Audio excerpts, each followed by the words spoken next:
Ce qui fait que l'autre grande minorité de Roumanie, les Hongrois, qui comptent à peu près le même nombre, les Roms sont plus nombreux quand même que les Hongrois. Donc on estime environ 2 millions, 1,8 million, 2 millions, et les Hongrois sont 1,2 million. Donc euh, c'est un vrai enjeu des politiques minoritaires en Roumanie.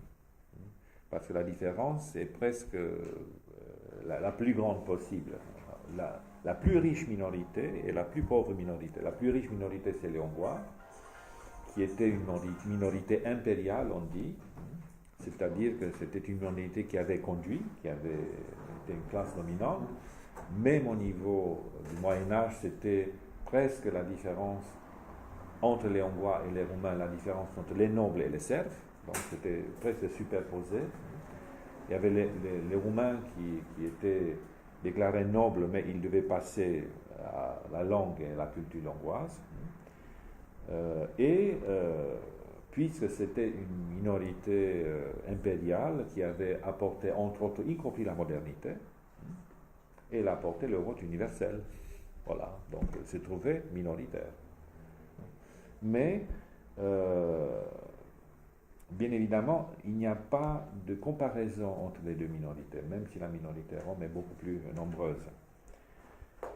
Ça n'empêche pas les Roms de rêver aux mêmes droits et même au statut juridique et politique que celui des Hongrois en Roumanie. Qu'est-ce que ça veut dire ça? Un enseignement d'État dans la langue maternelle à tous les niveaux. Les Hongrois ont un enseignement à tous les niveaux, maternelle jusqu'à l'université. Médecine en langue hongroise, philosophie en langue hongroise. Bon. Ensuite, des institutions de culture propre, théâtre, maisons d'édition, revues, payées, financées par l'État roumain. Droit aux inscriptions publiques en langue maternelle dans les communautés où le nombre de la minorité hongroise dépasse 20%. Donc, s'il y a des villages ou des villes où il y a plus de 20% de population hongroise, toutes les annonces publiques sont en deux langues.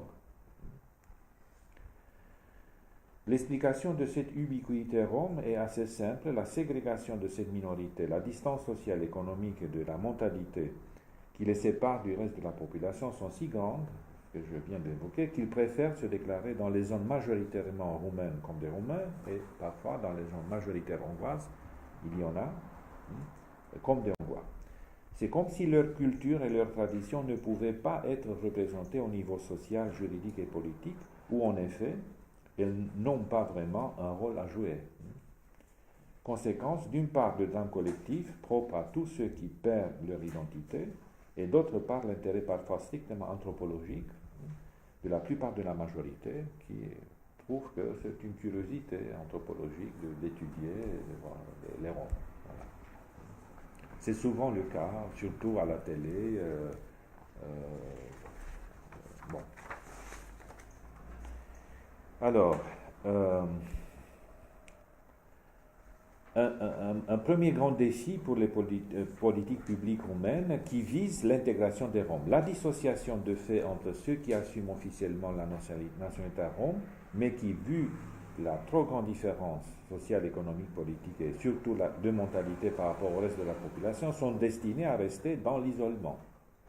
Et par la suite, dans une société prémoderne, pratiquement parallèle, avec leur propre boulot, avec leur propre marché, ainsi de suite. Et ceux qui, par contre, ont réussi à s'en sortir de leur misère et par la suite sont entrés dans la société moderne, mais qui ne peuvent plus bénéficier de cette politique puisqu'ils ne sont plus des nationalités romaines. Vous voyez, donc il n'y a pas continuité de reconnaissance de leur identité. Pour eux-mêmes, il y a une difficulté. Et donc la chance pour la minorité rome de construire une image moderne, culturelle, juridique qui représente pour participer au débat démocratique. Parce qu'ils n'ont plus, comme les Hongrois, les juristes, les politiciens. Bon, entre parenthèses, chaque minorité roumaine, même la plus petite, a droit à un député dans le Parlement roumain. mais c'est un député. Il n'y a pas grand-chose. Et donc, l'idée que les Roms participent au débat public existe, mais ils n'ont pas les moyens, pas encore les moyens. Ça commence. Ça commence en Roumanie. Pourquoi? Parce que, par exemple, il y a des places réservées aux Roms au niveau des universités. Donc, dans leur place à eux, on doit assistance sociale, psychologie, même médecine. Donc, il y a des places, mais ça prend du temps jusqu'au moment où il y aurait une couche représentative pour les Roms. Pour le moment, on est assez loin. Les Roms sont 10% de la population. Et on ne sait pas comment ça va se développer démographiquement. On ne peut pas avaler 10% de la population.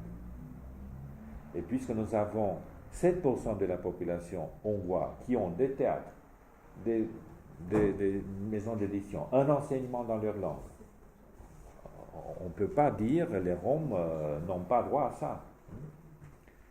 En plus, il y aurait une balance entre les Roms et les Hongrois qui ferait le tiers. Les Roms pourraient faire le tiers entre les Roumains et les Hongrois, parce que ça, c'est un conflit frontal. Vous savez, la Hongrie n'est pas dans une situation très rose, donc, comme la Pologne d'ailleurs, ces jours, il y a toujours des lettres envoyées au gouvernement pour dire vous ne respectez pas l'acquis communautaire, c'est une politique un peu nationaliste, c'est un seul parti qui essaie d'accaparer le pouvoir, c'est le retour de refoulés communistes. C'est toujours le même problème des minorités qui arrivent des pays qui ne sont pas encore arrivés à la modernité et qui demandent la modernité, demandent la démocratie à la majorité, mais à l'intérieur de leur propre minorité, il n'y a pas la démocratie, à savoir la femme est exploitée, les enfants aussi, ainsi de suite. C'est un vrai problème. Qu'est-ce que ça veut dire l'intégration?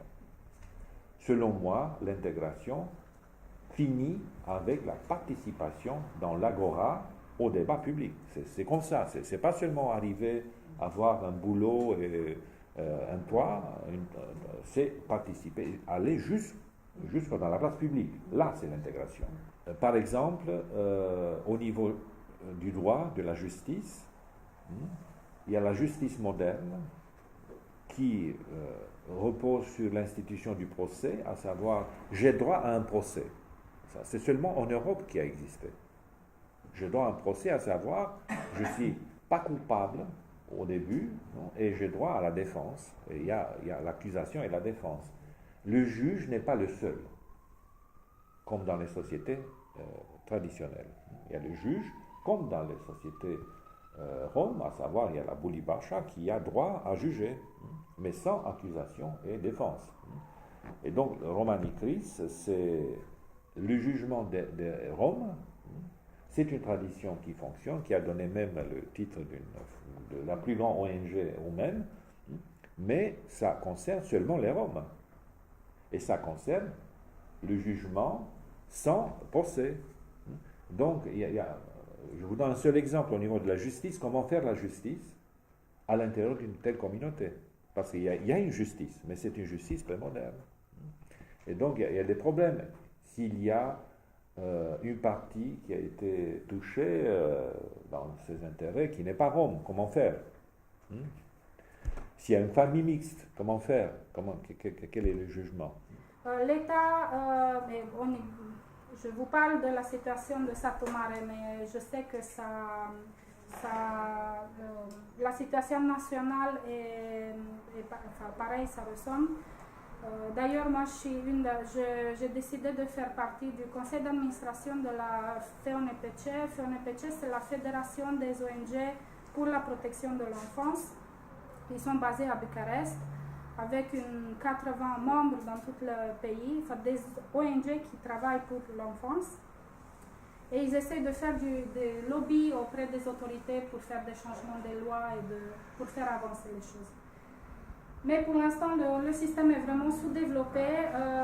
L'État met met l'accent sur tout ce qui est, ça s'appelle prestations sociales. Donc, beaucoup d'argent, beaucoup de moyens de l'État vont dans tout ce qui est allocation familiale ou des aides financières à la famille. Mais l'aide financière n'est pas accompagnée par du travail social et du soutien. Et ça crée de l'assistanat et ça crée beaucoup de problèmes. Donc, il y a une grosse manque physique de travailleurs sociaux sur le terrain. Par exemple, à Satoumare, vous allez pouvoir discuter avec la vice-maire, il y a des logements sociaux qui sont attribués à des personnes, même les personnes sans domicile fixe ou des personnes qui ont besoin. Il y a genre 300 appartements sociaux à Satoumare, avec plus de 2000 personnes qui vivent dedans. Le problème, c'est qu'au moment où une famille reçoit l'accès à un appartement social, il n'y a rien comme accompagnement pour aider la famille pour que cet appartement social soit une solution temporaire et que la famille puisse être aidée à un moment donné, quitter l'appartement social, avoir du travail et, je sais pas, habiter dans un appartement qui loue. Il n'y a rien. Au service public d'assistance sociale, il y a une équipe de 3 personnes, donc 3 travailleurs sociaux qui travaillent avec 2000 personnes dans les appartements sociaux. Ils ne peuvent pas faire du travail social. Ça fait qu'il y a des familles qui sont dans des appartements sociaux depuis 15 ou 20 ans. Et ils ont des petits-enfants maintenant, et des familles, des enfants et des petits-enfants, et aussi ils demandent des appartements sociaux. Donc l'appartement social est devenu comme un droit, un héritage, ce qui montre que le système ne fonctionne vraiment pas.